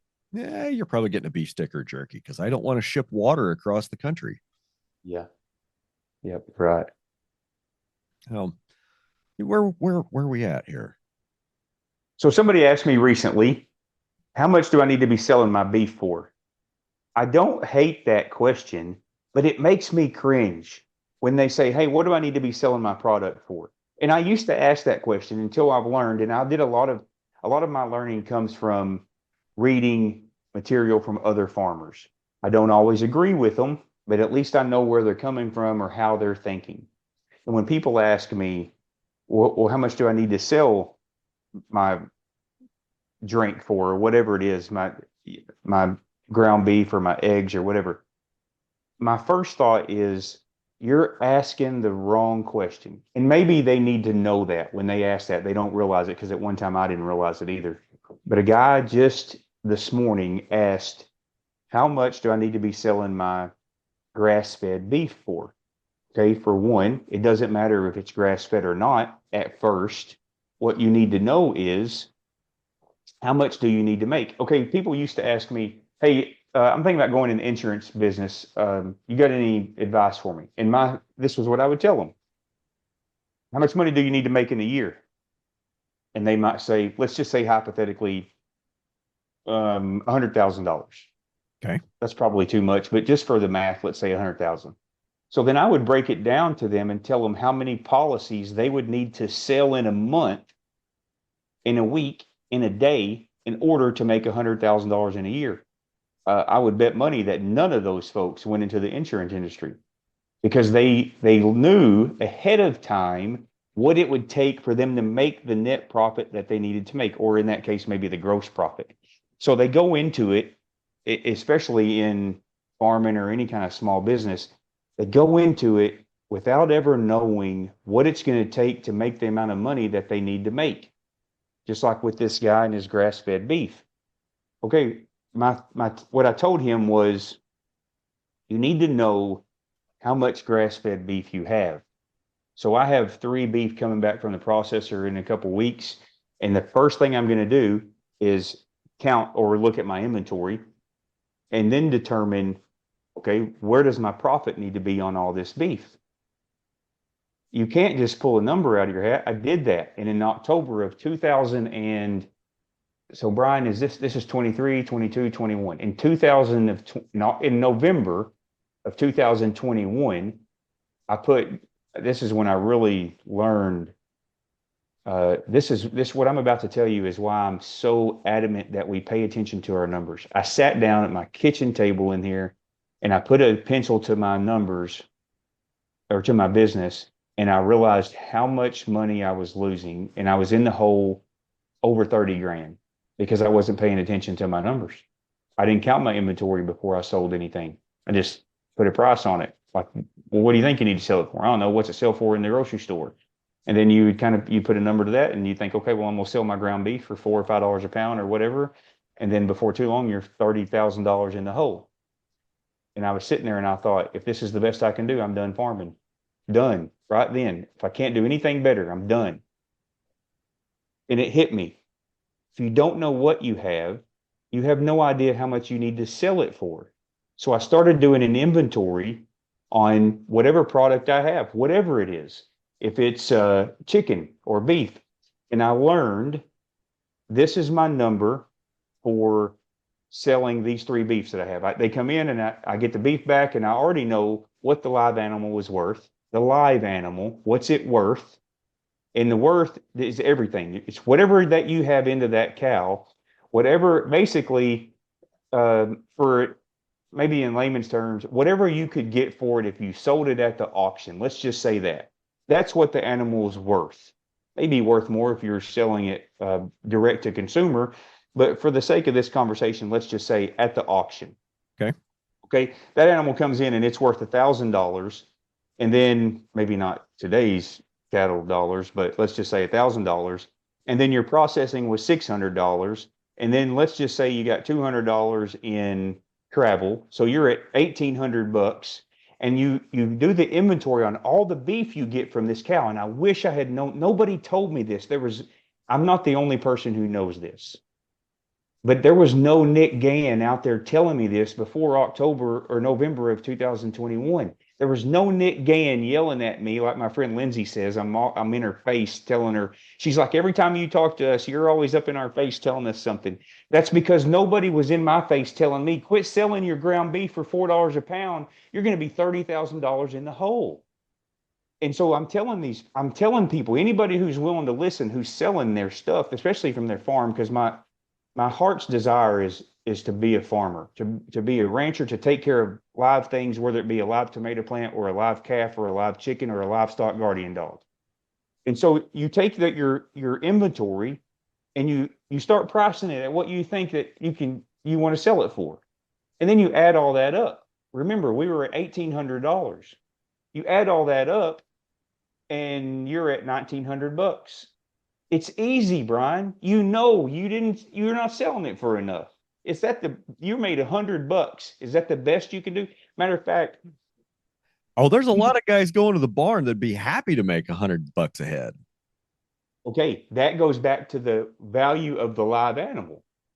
But if they're making $100 on all of that work, because a lot of farmers, the reason that they don't want to sell beef by the package like I do is They don't want to hang on to it. They don't want to have all those freezers. It takes time to sell all that beef. And you're going to tell me I'm going to do all of that and get $100?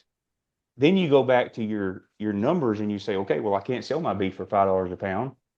But what I was doing, Brian, was I would get to that end number and it wasn't $1,900. It was probably more like $1,500. And I did it over 54 head in 2021. I Yep. processed 54 head of cattle and I lost money on every single one of them because I wasn't putting my numbers on paper and figuring out how much I'm making on this inventory. I don't know why I wasn't. It sounds stupid. You're like, well, that's just dumb, Nick. Well, it was dumb. It was dumb. And I got my loan, that particular amount of money. I was in the hole. I'm down to $16,000 now.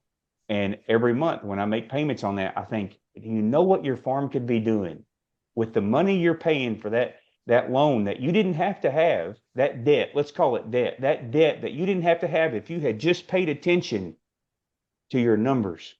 That's called paying for an education, sir. You're right. I firmly believe every bit of education that I've ever gotten, I've paid for. And some of it you pay for up front, some of it you pay for a little later on a payment plan. And just a lesson like that, you know, I've been informed by the universe in the last 6 months that I am not done being educated yet. And there's nothing wrong with that. And I'd hope that that the day I go skid into my grave and bounce the last check I ever write, I still learned something on the way there. Because if you're not learning, you're not living, you're not growing. Yeah, you're right. You're exactly right. And the very minute that I think I know it all, I'm probably toast.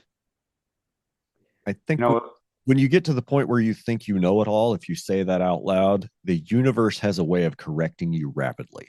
rapidly. That's right. Rapidly.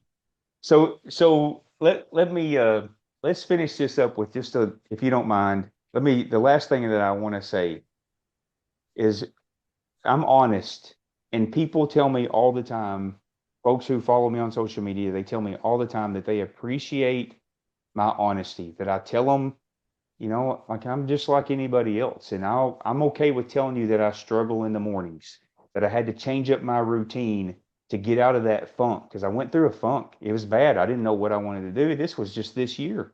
Heck, Brian, you were probably watching videos, or if you did, you may have been watching a video of me on social media and not knowing the funk that I was in, not knowing that I was hating farming. I was hating getting up. I was hating getting my clothes on, and I didn't even want to walk up to my shop. It's 100 feet from my house, and I didn't even want to. And I was in this funk, but I told people, I would tell them, and and I tell them when things aren't good, and like this is what you're going to deal with. You're not always going to want to feed your animals. You're not always going to want to make sales. You're going to want to blame other people for things because that's what I do. And people are like, you know what? That's what I do too, and they appreciate me being honest. And I never really understood why I don't, and I still don't know what makes me so candid.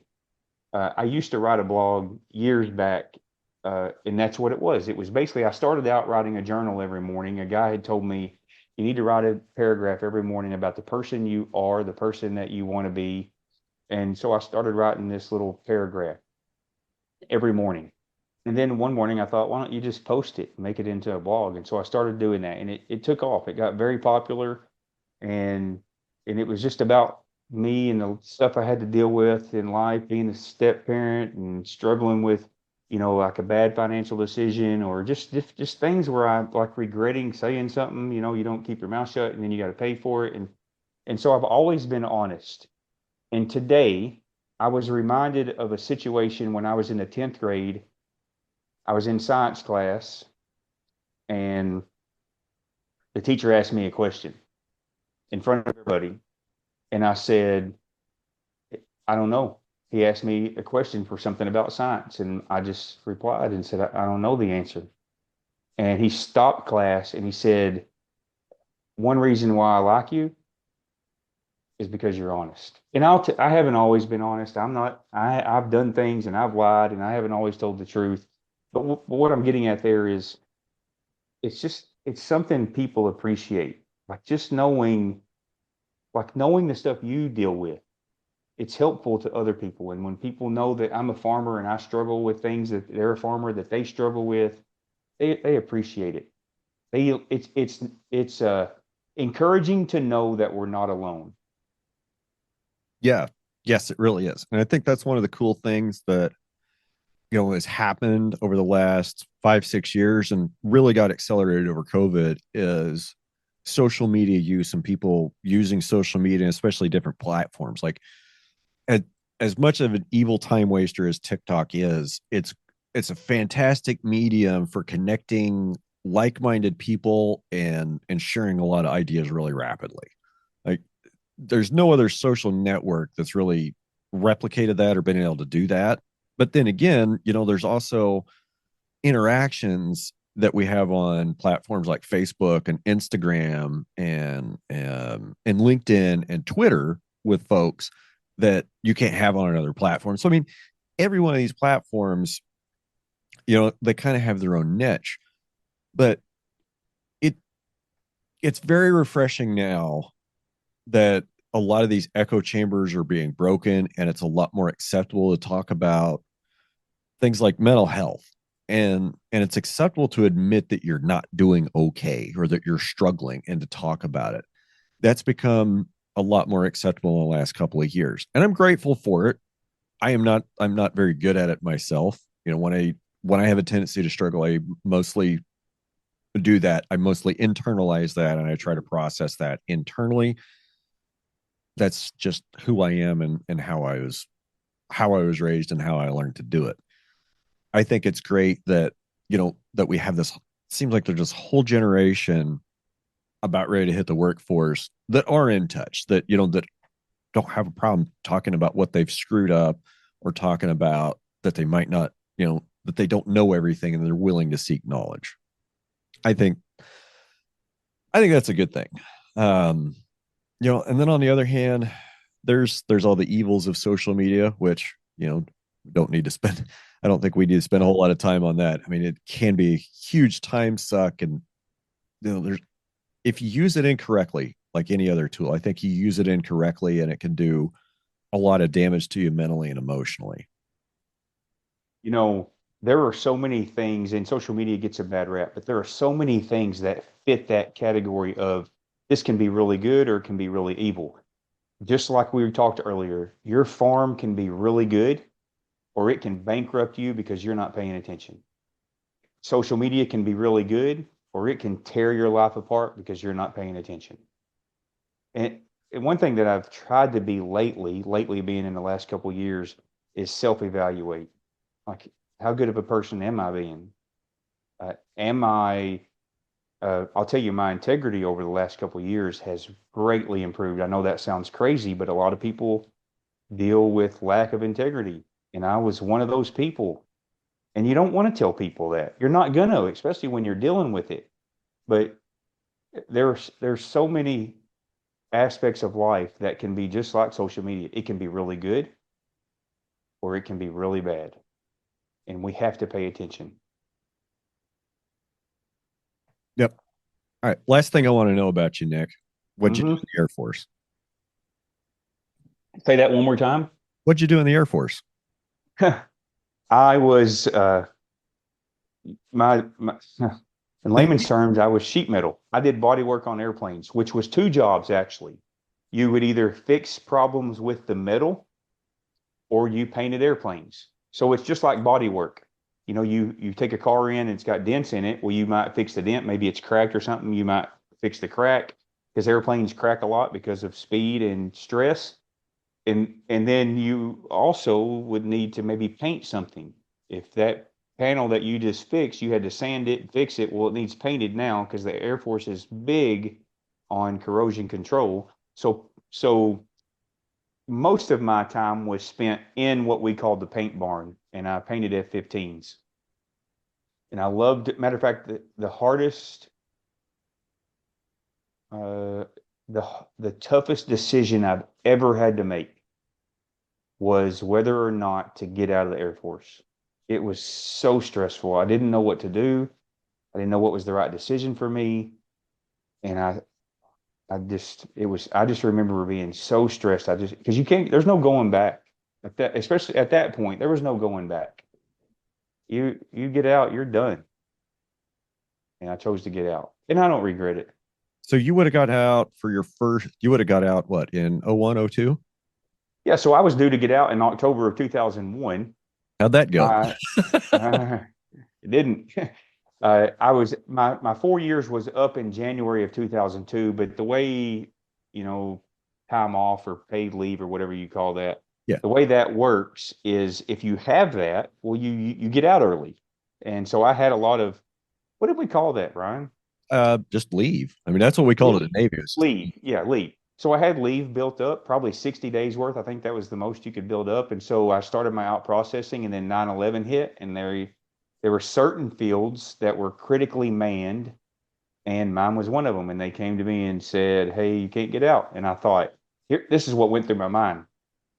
You mean I just went through months of talking to anybody I could talk to about the hardest decision I'm ever having to make, and you're now telling me you can't get out? Anyway, so they kept me in until September of 2002. I was in Alaska my entire time, although I did do some TDY in other places. But Fairbanks to Anchorage. I was in Anchorage, and I got out. I had a job lined up. I had been working part time for a company while I was in the Air Force, and I went full time with them. And then I don't know. I think in 2003, yeah, 2003, I moved back to Arkansas. I actually drove from Anchorage down to San Jose, maybe, and then turned and came across. I went to the.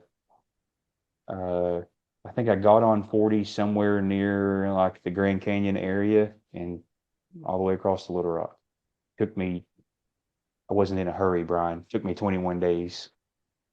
Hey, if I was back in my mid 20s and I had to drive from Anchorage, Alaska to Arkansas, maybe in my mid 20s, I would have just tried to do that in like 2 days. But now, yeah, you bet your ass. I'm going to take like 3 weeks and stop and see all the cool stuff along the way. Yeah, it was very cool. The most difficult part of that was the day I left. I left at 2 or 4 o'clock in the afternoon, September 18th, maybe.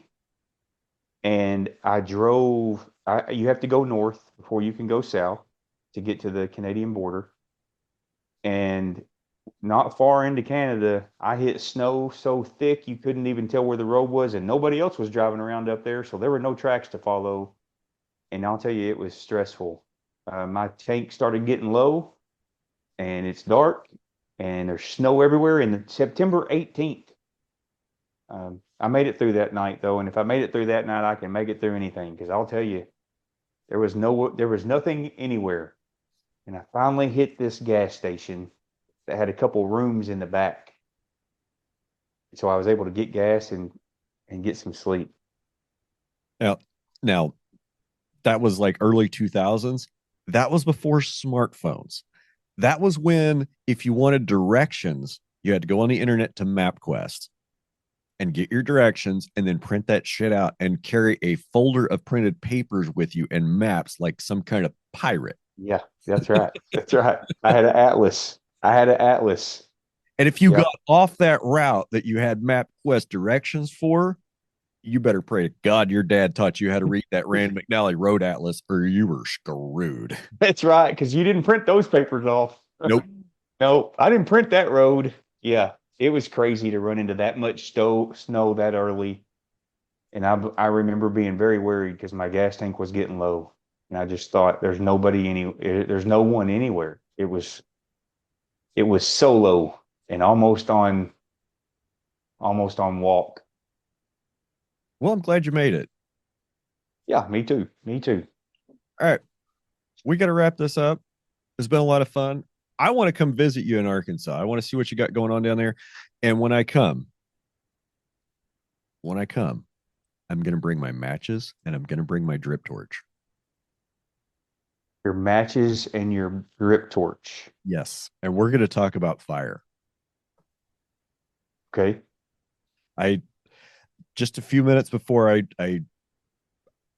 found an article where you're kind of outspoken against prescribed fire and it gets burning, I want to change your mind.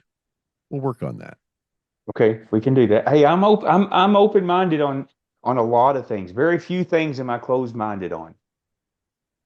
I think burning, okay, let me preface this with, in my management context in the Great Plains, fire is an extremely critical part of my ecosystem. I mean, there's so many fire dependent plants. I have to have fire on the landscape periodically to stimulate my fire dependent plants and fire dependent ecosystem back to a better state of production. I've never really spent a lot of time in Arkansas. I think I told you when we were texting back and forth a while ago. So the only time I've been in Arkansas in my life was back in April. Okay, Tony and I, we took it was mid-April. I was getting really depressed, really stressed out. We're like, all right, we got to get out of here for a few days. Let's go somewhere where it's green and it has rained. So we're like, okay, southeast Oklahoma. So we went down to Broken Bow. We stayed down in Broken Bow for a few days, and she wanted to go back up towards Eureka Springs. So we found a place. I think it's like Beaver Island or Holiday Island or something up there in Northwest Arkansas is where we ended up going. So to get from Broken Bow to there, you got to take a little road trip. So we went up through Oklahoma and we went east on the Talamina Scenic Byway. That's a special road. Like, that one's a lot of fun. Like, if you're going east-west through that part of the world, you should definitely take that Talamina Scenic Byway. Talamina? Yep. It goes from Tallahena, Oklahoma to Mena, Arkansas. Okay. And there's only a couple places to get on or off that road. So that's why you went from Mena north, because you had mentioned to me that you went to Mena and then you went north, and you're over there in the mountains. Yeah, that was kind of the plan, is we wanted to like mountains, trees, things green where it's been raining. And it was a great trip. It was a really great trip. But so yeah, that's been my Arkansas experience. And up there in Northwest Arkansas, it's like, we didn't go down the interstate. We're going down back roads. I swear every other farm up there is either Pilgrim's Pride, Sanderson Farms, or Tyson. It's like, yep, that's the part of the area. Matter of fact, in that book, Meat Racket, it mentions a lot. What's the name of that town? Waldron. Yep. Mentioned Waldron a lot, and you probably did you go through Waldron? On purpose, we went through Waldron. On purpose, okay. All 7.5 blocks of it. Didn't seem like there was a whole lot of Waldron. Yeah. No, it's not a big town. No. Well, there's always important things that happen in small towns. Just not everybody always gets to hear about it. That's true.